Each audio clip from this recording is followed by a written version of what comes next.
The last thing I remember, clearly before the darkness swallowed me, was the sound of birthday music still playing, cheerful, mocking, obscenely out of place, while my own blood spread across the wooden deck in a dark, widening pool beneath my head. My father was still screaming. My mother was still lying. My brother was still pretending. And every single one of the 50 guests standing in that backyard was seconds away from learning the truth about the family they had come to celebrate. But before I tell you what I pressed in those final 2 seconds, before the darkness took me, you need to understand who I was before the night that broke my body, and what I gave this family, and what they decided that love was worth. My name is Christina. I'm 27 years old. 18 months ago, I lived in a quiet, brick-faced suburb outside Columbus, Ohio, working as a lead data analyst for a major financial technology firm downtown. I was good at what I did. I spent my days swimming through chaotic streams of numbers, untangling complexity, building orderly structure out of corporate noise. By 26, I was pulling a 6-figure salary, and I hadn't gotten there through luck. I had gotten there through 10-hour days, missed weekends, and a discipline that bordered on obsession. But I didn't spend that money on myself. I was raised by my parents, Roger and Megan, to believe that family was a bond requiring constant proof. They made sure I understood they had sacrificed their youth to raise me, that their love came with a running balance, and that the one who succeeded owed everyone else the return. And I paid it, every month. $2,400 left my account automatically for my parents' mortgage. When Austin said his car was breaking down, I financed him a brand new luxury truck and absorbed the $650 payment into my own budget. His wife Teresa ran up credit card balances on high-end shopping, and whenever the collection calls started, it was Christina who quietly wired the money and made the noise stop. I was their human ATM, their safety net, their endless silent well. They called me their golden girl. They told everyone at Sunday dinners how proud they were of me. I was so intoxicated by that feeling that I completely missed the shift happening behind their eyes the moment appreciation curdled into entitlement. The moment love became calculation. I was too busy being the perfect daughter to notice that I wasn't their daughter anymore. I was their resource. Everything changed on a cold November evening in Columbus. The streets were slicked with freezing rain over old oil. I had just finished a 10-hour shift and was heading to a grocery store when a pickup truck driven by a man who had spent his evening at a bar came through a solid red light at 45 miles per hour and hit my driver's side door without slowing. My car was thrown across 3 lanes of traffic before wrapping around a concrete utility pole. My right leg exploded with an agony my mind simply could not process. It took emergency crews 45 minutes to cut me out of the wreckage. At the Ohio State University Wexner Medical Center, my right femur was shattered into multiple fragments. My hip joint was completely dislocated and fractured. 6 hours of emergency surgery followed, surgeons piecing my bone back together with titanium rods, steel plates, and 12 screws. When I woke in the ICU, my orthopedic surgeon told me what came next. Christina, you survived a crash that should have taken your life, but the damage is severe. In approximately 6 months, you'll need a highly specialized secondary reconstructive surgery. Because of your out-of-network insurance policy, the out-of-pocket cost will be $45,000. I looked at the aluminum crutches propped against the hospital wall. $45,000. I had a dedicated emergency account built quietly for years, untouched. It held exactly $45,000. It was going to give me my leg back. My family saw my broken body not as a tragedy to comfort, but as a window left open. 2 days after I was discharged, barely conscious through layers of pain medication, Roger and Austin appeared at my bedside. They called it a family intervention. Megan and Teresa sat on the couch with manufactured concern. Roger's voice was low and rehearsed. Christina, honey, you're traumatized and the painkillers are making you confused. You can barely keep your eyes open, let alone manage your finances. Austin picked up my corporate laptop, my personal phone, and my credit cards from the nightstand. We're doing this because we love you. Austin will manage your remote work logs. Dad will handle the banking. Just focus on healing. I was too weak to fight. The medication had wrapped my mind in thick, heavy cotton. I looked at my mother, who gave me the slow, reassuring nod of a woman who had never once steered me wrong. Trust your father and your brother, she said. Family takes care of family. With a drugged, hollowed-out gratitude, I whispered my passwords. I handed over my digital life, and I believed, with every exhausted fiber of my being, that my family was closing ranks around me to keep me safe. I had just handed the keys to my kingdom to a pack of wolves. For the next 6 months, I lived like a ghost inside my parents' house. My world shrank to the 4 walls of my childhood bedroom. My aluminum crutches became extensions of my arms. Roger and Austin would appear in my doorway with easy updates. Everything's handled. Don't stress. Just focus on getting better. I believed them, comforting myself with the knowledge that my $45,000 was sitting safely in that account, waiting for the day my surgeon cleared me for the reconstruction. Then came May, my nephew Liam's 6th birthday. Austin and Teresa did not believe in simple celebrations. They lived in an upscale neighborhood where children's parties were social currency. Teresa had decided Liam's party would be an extravagant superhero-themed outdoor festival, a massive, custom-built adventure playset, assembled by a hired crew, a catering company with gourmet food stations, a professional videography team with drones filming every angle for Teresa's social media, 50 guests, neighbors, Austin's corporate colleagues, wealthy parents from Liam's private school. I was brought over on the morning of the party, propped in the corner of the crowded living room on my crutches, feeling like a prop in my own family's performance of success. In the early afternoon, when most guests drifted outside to watch Liam climb the new playset, I stayed inside. My leg ached badly, and standing in the humidity felt impossible. Alone in the suddenly quiet living room, I noticed Teresa's designer handbag sitting open on the dining table. A phone inside it was lit up and buzzing repeatedly with banking alerts. I frowned. The sleek matte black case was immediately familiar, because it was mine. It was my old corporate work phone, the one Austin had taken from my nightstand 6 months ago under the guise of managing my remote job logs. A cold, sharp feeling twisted through my stomach. I gripped my crutches, stood, and limped over. When I reached into the bag and pulled the phone out, the biometric scanner registered my own fingerprint and the screen unlocked instantly, because it had always been set to me. Beneath a mountain of real-time banking alerts, I tapped the icon. What I saw made the room tilt violently. My dedicated medical savings account, the $45,000 that was supposed to restore my ability to walk, showed a balance of exactly 0. My hands shook so hard the phone nearly fell. I scrolled frantically through the transaction history. It was a systematic, cold-blooded demolition of my future. $15,000 wired to the luxury playset construction company, $5,000 charged to the catering service, and the final crushing blow, a pending transaction of $20,000, authorized by Roger using my forged signature as a down payment to a local dealership for a brand new sports car registered in Austin's name.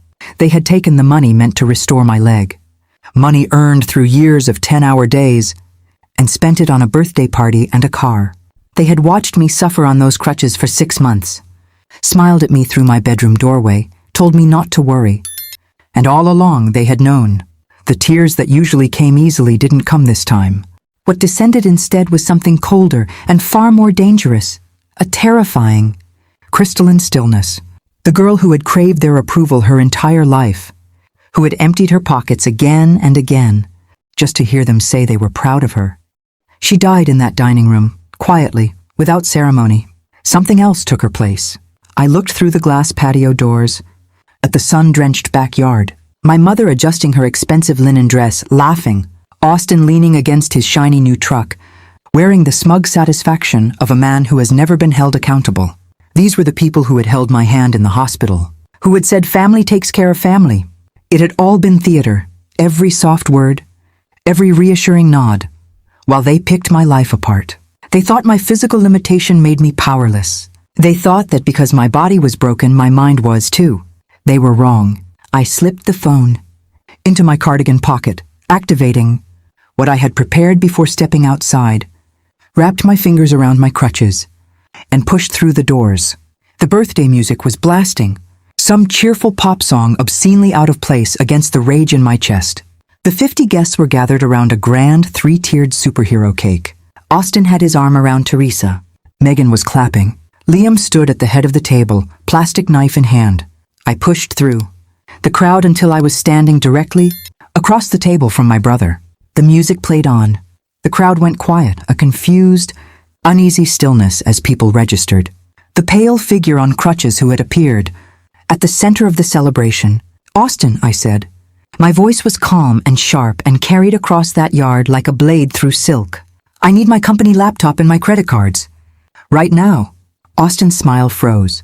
His eyes swept the crowd, the neighbors, the business partners, the school parents, and he forced a dismissive laugh. "Christina, honey, what are you doing?" "We're cutting the cake. Go back inside. You're getting confused again." "I am not confused." I pulled the phone from my pocket and placed it on the table next to the birthday cake. "I just saw the bank logs. You drained my $45,000 surgery fund.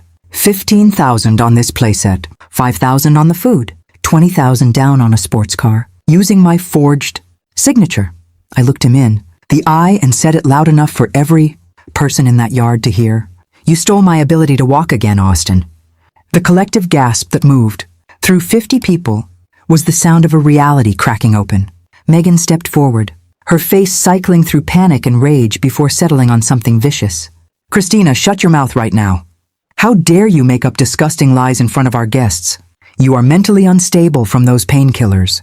We have sacrificed everything to care for you, you ungrateful little brat." Austin dropped the act entirely.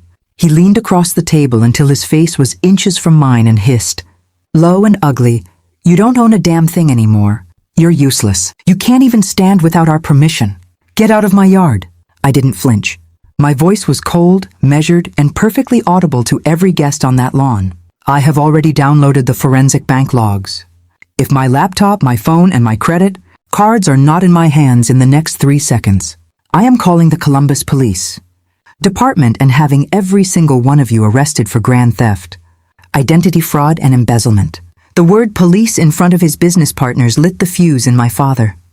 Roger had been standing by the grill, but something in him snapped, a violent, animal panic that bypassed reason entirely. He lunged forward, grabbed the aluminum crutch from beneath my left arm, and ripped it away with savage force. My balance vanished instantly. My broken hip gave out and I crashed sideways onto the deck, my head connecting with the base of a heavy wooden chair. The crowd erupted in screams of horror. Roger was not done. Blinded by rage and the terror of exposure, he raised the crutch above his head like a weapon. "You ruin everything!" he screamed, and he brought it down onto my skull. The pain was a white-hot detonation behind my eyes. Blood poured immediately, spreading across the deck beneath me in a dark, widening pool. My vision narrowed to a pinhole. Sound became distant and strange. But in those final 2 seconds before the darkness arrived, I had already done what I needed to do. My phone, still lived in my cardigan pocket, activated the moment I stepped into that yard, had been streaming everything through the wireless speaker system Austin had wired throughout the property for the party. Every word I had said, every word they had responded with, every confession, every threat, every admission of exactly what they had done with my money and why, broadcast in real time to all 50 guests. At full volume through every speaker on the property, my cousin Vanessa's voice cut through the chaos. As the darkness pulled me under, "I'm calling 911. Roger just assaulted her. Get away from her, you psychopath." Within 7 minutes, 4 Columbus police cruisers and emergency paramedics swarmed the property, lights strobing wildly against Austin's house windows. Roger dropped the crutch and fled through the back gate into the woods. The paramedics found me on the deck, applied pressure to the deep laceration across my scalp, and lifted me onto a stretcher. Before my eyes closed, I forced them open one last time. The superhero birthday music was still playing through the yard speakers, the same system that had just broadcast my family's crimes to everyone they had ever tried to impress. Officers had Austin against the side of his brand new truck, handcuffs clicking into place. Megan stood on the grass having her Miranda rights read, her expensive dress streaked with dirt, sobbing with the theatrical grief of a woman who had never imagined consequences. Every neighbor, every colleague, every school parent watched the high-class illusion dissolve into the dirt it had always been built on. Austin and Megan were arrested on charges of corporate financial fraud, identity theft, and acting as accessories to a violent felony. At the Ohio State University, Wexner Medical Center, 14 stitches closed the wound in my scalp. A judge granted an emergency order to freeze all accounts within 48 hours. The car down payment was legally revoked. The funds were seized as criminal restitution and returned to me. Roger was captured 3 weeks later in a rundown motel near the state border. At sentencing, 7 years in state penitentiary. For Roger for aggravated felony assault with a deadly weapon on a disabled person. 3 years in federal prison each for Austin and Megan for felony financial fraud and identity theft. Their assets were liquidated, their reputations obliterated. The gleaming image of success they had curated, paid for with my money, was gone permanently. 2 weeks after the arrest, I was wheeled into the operating room for the reconstructive surgery I'd waited 6 months for. 5 hours. Complete success. My surgeons rebuilt my hip and gave me a real chance to walk again without pain. I took my life back. Every account locked down with biometric security. Every password changed. I moved into a sunlit high-rise apartment in downtown Columbus with floor-to-ceiling, windows overlooking the city, chosen entirely for myself, paid for entirely by myself. 6 months into physical therapy, I met Caleb, one of the lead therapists at my rehabilitation clinic. He never looked at me with pity. He never saw a liability. He saw my resilience, cheered the day I took my first steps without a crutch, and held my hand during the nights the phantom pain was too heavy to carry alone. Yesterday, we walked through a park downtown. No crutch, no cane, fingers locked together in the Ohio sunshine. Finalizing the details for our wedding, my family called me their golden girl while emptying my accounts.